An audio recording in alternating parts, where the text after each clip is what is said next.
So today what I wanted to talk about is the three different kinds of people there are. There are many different kinds of people in the world, as we know already, but there are three different kinds of people that are mentioned in Scripture during the nativity story, during the story of Jesus' birth. And so I wanted to take a look at that. I wanted to take a look at some of the things that are related to Christmas and draw our attention to it through the different things that are stated. Sometimes we just don't even look at them. We just read them and we don't really digest them. And this week, there's been a lot of digesting of different kinds of things. And so let me just read you the story from Matthew 2, 1 to 12. Jesus was born in Bethlehem, in Judea, during the reign of King Herod. About that time, some wise men from eastern lands arrived in Jerusalem, asking, "Where is the newborn King of the Jews? We saw his star as it rose, and we have come to worship him." Have you ever thought about the star? Just the star. We realize when we're reading the story, it's all part of the bigger picture. And the star leads the wise men, and the shepherds see the angels, but it's only the wise men that actually see the star and see any significance with that. That's a whole topic worthy of conversation. It's just the wise men. The angels didn't see the star. They saw the angels. The shepherds didn't see the star. They saw the angels. Something to chew on. King Herod was deeply disturbed when he heard this, as was everyone in Jerusalem. He called a meeting of the leading priests and leaders of religious law and asked, "Where is the Messiah supposed to be born?" "In Bethlehem, in Judea," they answered. "For this is what the prophet wrote.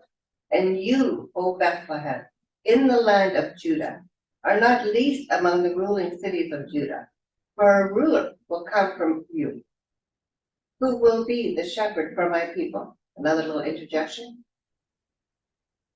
Bethlehem. We just think of Bethlehem as in the New Testament. But if you do a little study on Bethlehem, it's throughout the Old Testament. It talks about Bethlehem. What was the significance of Bethlehem? Another topic for discussion. Then Herod called for a private meeting with the wise men, and he learned from them that the time when the star first when it was that the star first appeared. Then he told them, "Go to Bethlehem and search carefully for the child.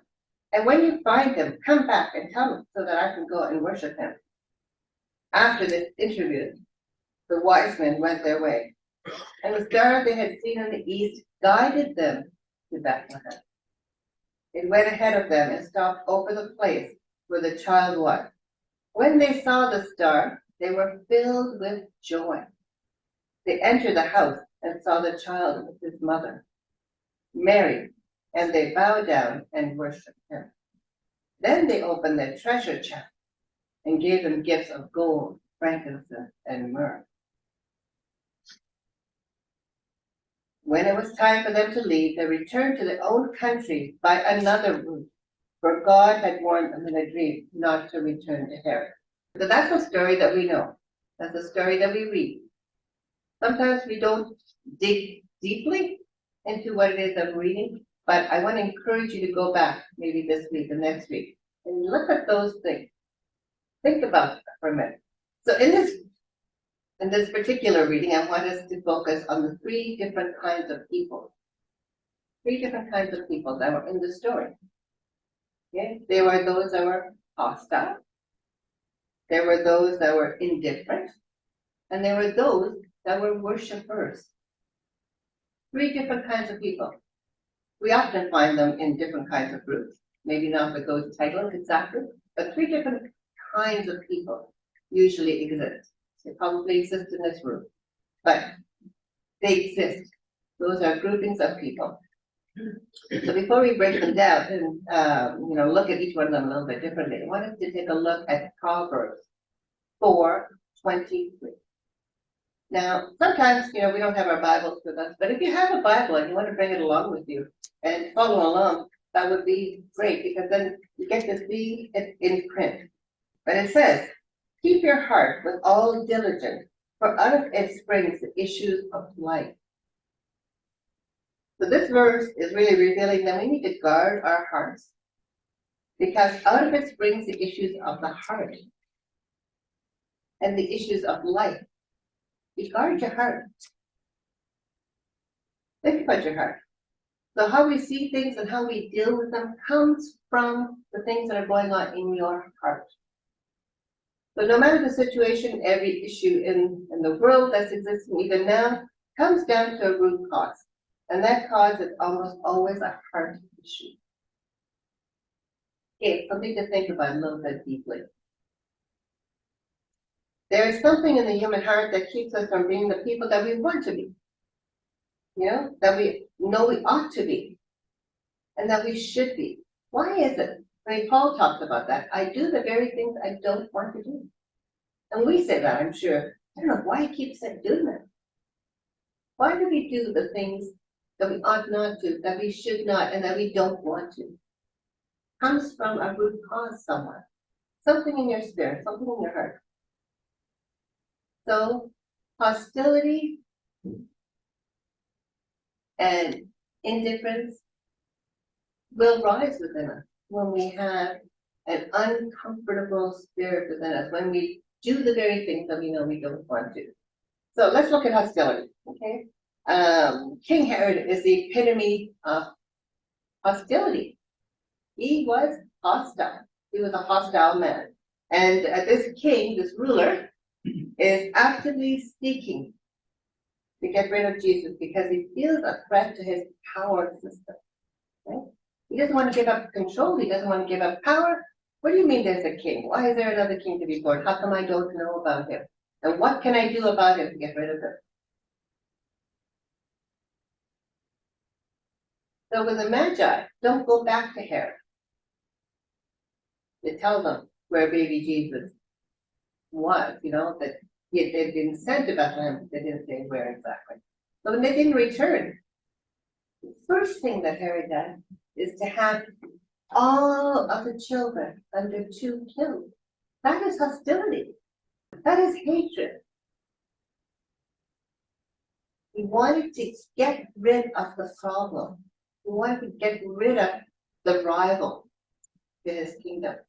Little did he know it wasn't his kingdom that God was really after. Jesus was really after. So there are still many today who are very hostile to Jesus as well. There are many people out there in the world that are hostile to Jesus because Jesus is intimidating. He's intimidating to their own personal power even. Not just, you know, their belief system, but their own personal power. I mean, I have to let go of control. But God can take over control. They don't want that. It's threatening. And they would rather that Jesus did not exist. Why do we have to have a savior? We don't need a savior. I just do it myself. So, and many will tell you that really he does not exist. He never did exist. So there's this thought process that's running around. It has been for years and years and years, and probably will for years and years and years, where it's all about the fact that Jesus could be a threat to me, and so I need to get rid of it. I don't want to have anything to do. So there's a hostility towards them. And it stems from a heart issue that they had. They are threatened. They are insecure. They are untrusting of others. And they cannot, cannot lose that sense of power that they have, of control over their own life and over other people's lives. And so they are threatened. And they cannot let anyone, not anyone, not even God, come close to them. So their first reaction is to reject. Herod was hostile. He probably also had all of those issues. The next group of people are the indifferent ones. So these were the chief priests and the scribes, the chief priests and the scribes. And the Magi came, when the Magi came seeking, and Herod asked the priests and the scribes, they knew exactly where Jesus was going to be born, or the Messiah was going to be born. They said in Bethlehem. But they knew, and they heard these magi come to them to ask them. And yet, what did they do about it? Did they go, the Messiah, he might be born. We must go and see him. No. They were totally indifferent. They didn't do anything about it. We don't hear of anyone else going to see Jesus. And these priests and scribes knew that there was something up. Would you want to investigate a little bit? So they were indifferent. They had become indifferent. Maybe they'd been waiting for such a long time, they didn't think it was going to exist in their lifetime. But they had become indifferent. Otherwise, they would have gone and sought for themselves, and they would have gone and told everybody else. Right? They could have gone to the temple and said, guess what? You know what? Everything we've been praying for is possibly just happening right now. Let's go.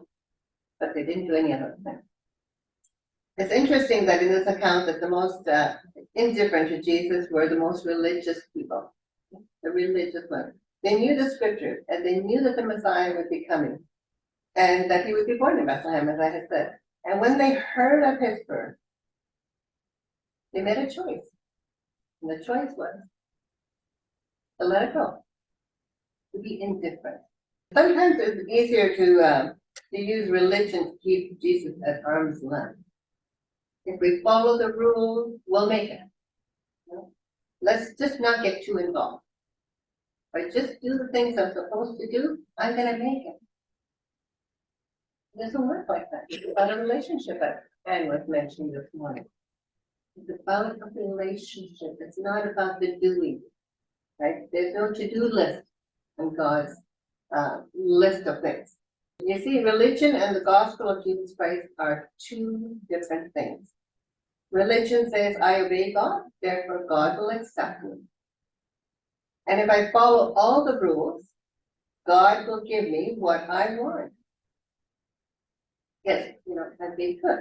An example of that is the one from Luke, right? Where the Pharisee is outside and he's beautifully robed, and he's saying, look at me, I give to the poor, I fast, I do all these things. I'm not like this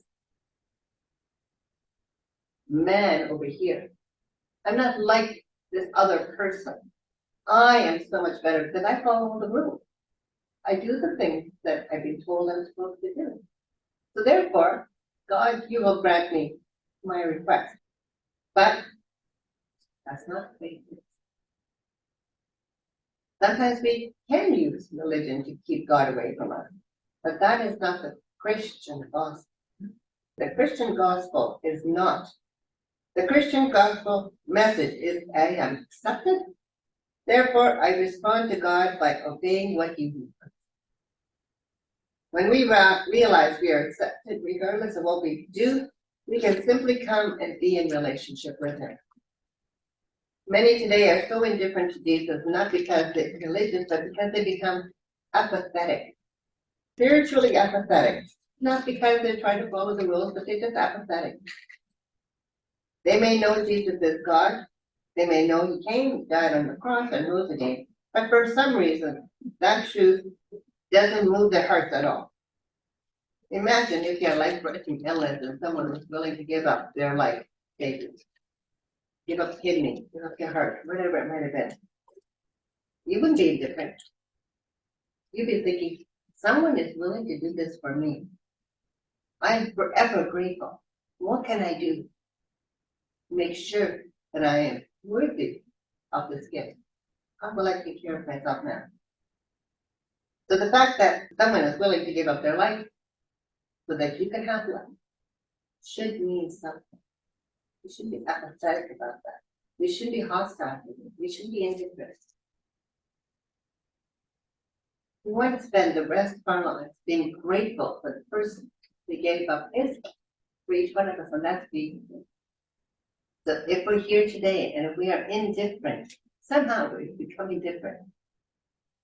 Let's just ask ourselves, why is my heart so indifferent to Jesus? Why? Why am I indifferent? Why has it just become less affair? Why is it just something I do when it's fun?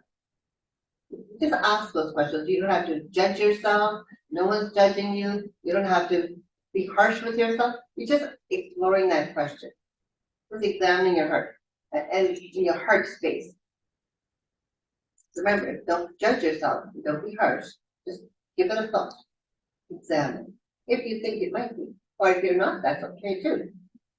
The next group of people were the Magi, and they were the worshipers. They worshiped. They were the last group of people. The last group of people we're going to look at. They came to worship these wise men. They came with an intent. They came to worship. They came to seek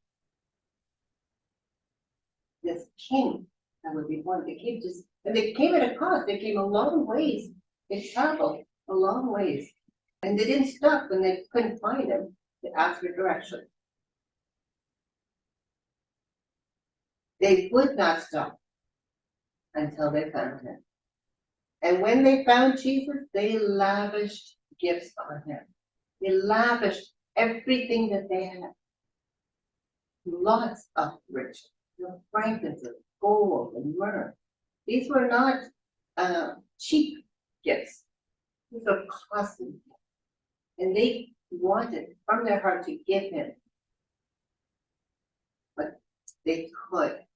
Everything that they could give him, they wanted to give to him. Because nothing was going to stop them. Their passion and their diligence brought them to the place where Jesus was. And when they came into his presence, all they could do was adore him. Bow down and adore him. Worship him. There were no strings attached. Okay, so I've come all this way, now what can you do for me? No, no strings attached. They were not seeking power. They were kings perhaps themselves. Perhaps they weren't, but they were very wealthy. They were not seeking power when they came to find this Jesus. They did not have a thought about themselves. It was all about him. It was all about him. They had eyes only for the majesty of this king. And they gave him the honor and the respect that he deserved. So today, where do we find ourselves? You may find yourselves in any one of these categories, or you may in any phase of your life. But where are you today? And where do you want to be? Look within. Search your heart. Are you hostile? Are you indifferent? Or have you come with a worship heart? Thank you.